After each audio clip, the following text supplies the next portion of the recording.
All right. Hi, everyone. So today I thought I'd do a kind of rules review and battle video about the Napoleonic game I played with the club today. We did a scenario, historical scenario based on the 1809 Battle of Rob or Győr in Hungary. But I played on the French teams. There were about 8 of us, so four on each side. A lot of troops. We did it in 28 millimeter. And this was my first ever Napoleonic game. I had never played Napoleonics before.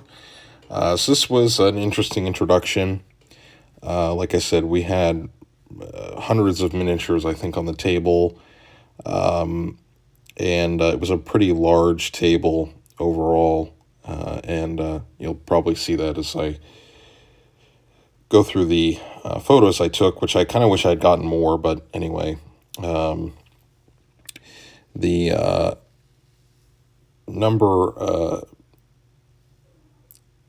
rules for General d'Armée 2 are pretty complex. I would say for a first-time player, if I had bought the rules before and read through them, I think it would have helped a little bit. But even then, it's pretty complex. So, the reference sheet for the game is 4 pages, very dense charts, not charts, but tables with text. And there's just a lot going on. I think the rule systems make sense, and they're not that complicated really, but you kind of have to get used to a lot of the systems over time. I think it's the kind of thing where it's rewards if you play the game consistently and memorize the rules, and then it flows much more smoothly. Compared to when I played Regimental Fire and Fury with the club, those rules have complications, but I would say comparatively they were a little more intuitive.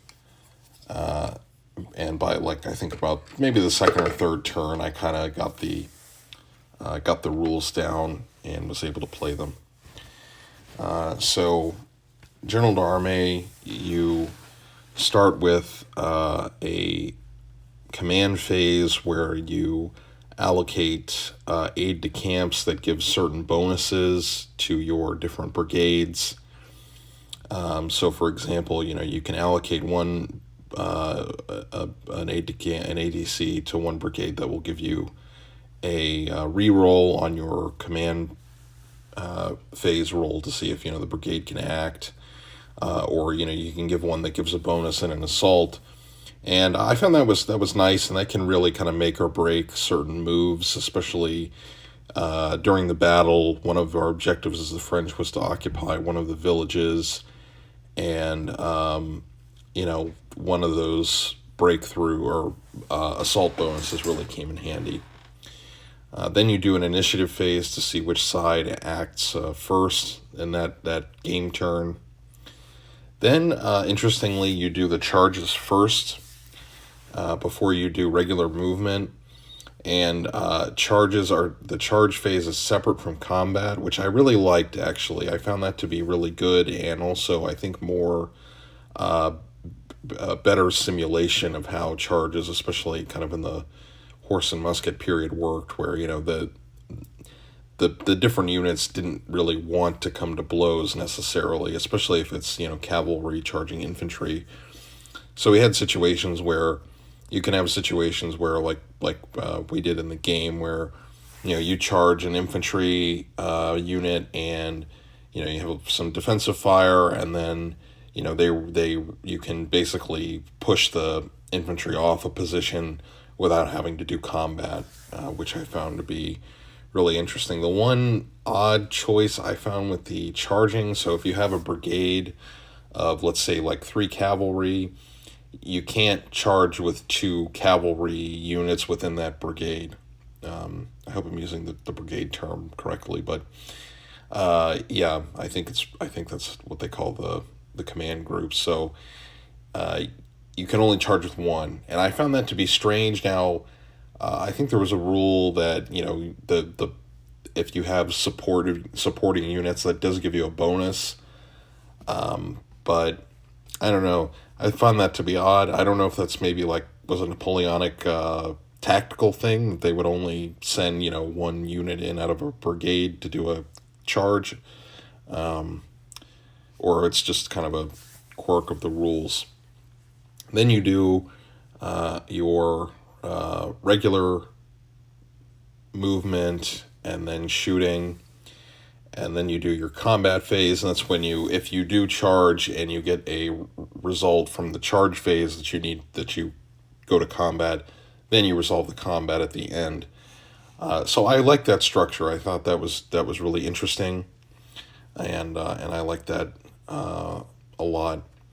But there's just when it comes to actually doing those tasks in the game, there's just a lot of stuff you need to check, and you get certain numbers of dice for each action, and you have to check the charts to see how many dice you get per action. So like when you do one of these charges, you get a certain number of dice baseline, depending on if it's a cavalry or an infantry unit, and then you add and subtract dice that you roll depending on certain factors, and it's just a lot of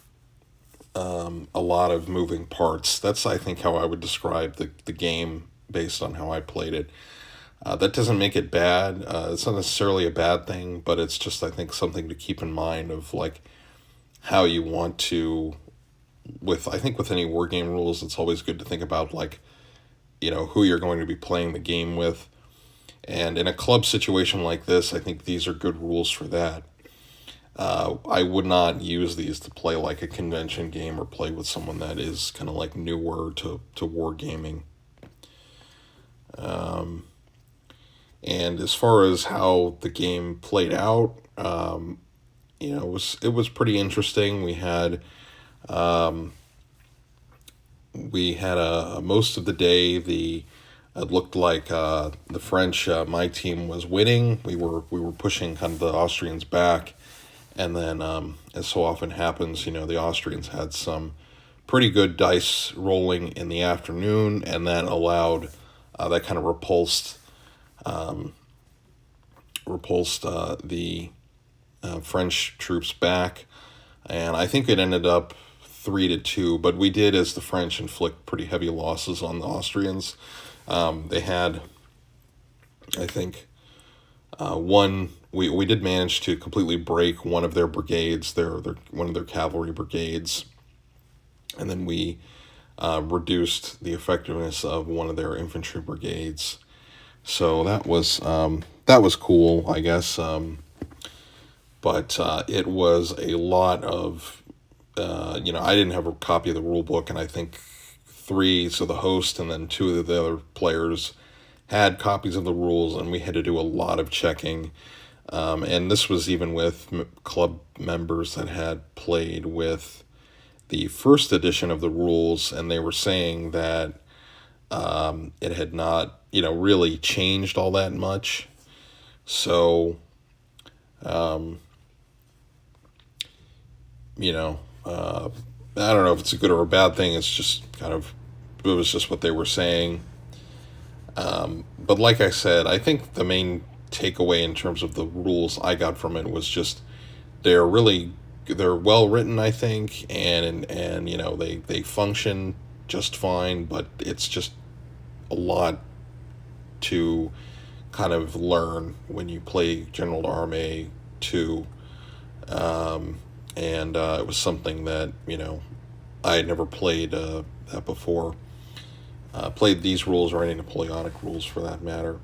And the only other, I think, thing that I found was kind of odd was there wasn't really a lot of differentiation between how the armies fought, so which I don't know if maybe if there's any Napoleonic heads in the audience, they could give a better idea, but I didn't get the sense that like the Austrians and the French really operated that much differently. I know there's a lot of common troop types, or maybe there's like some other rules that we couldn't use, or just couldn't fit into the game, like scenario, more kind of theater specific rules.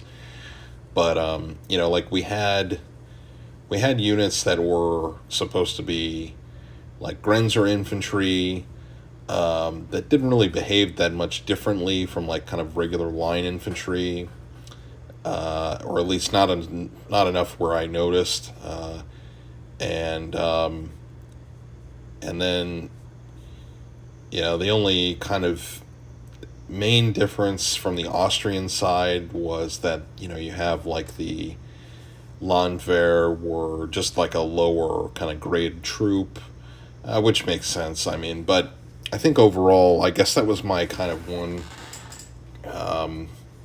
If I could make a criticism again, just based off of one game, it was just I didn't get the impression that the two, armies were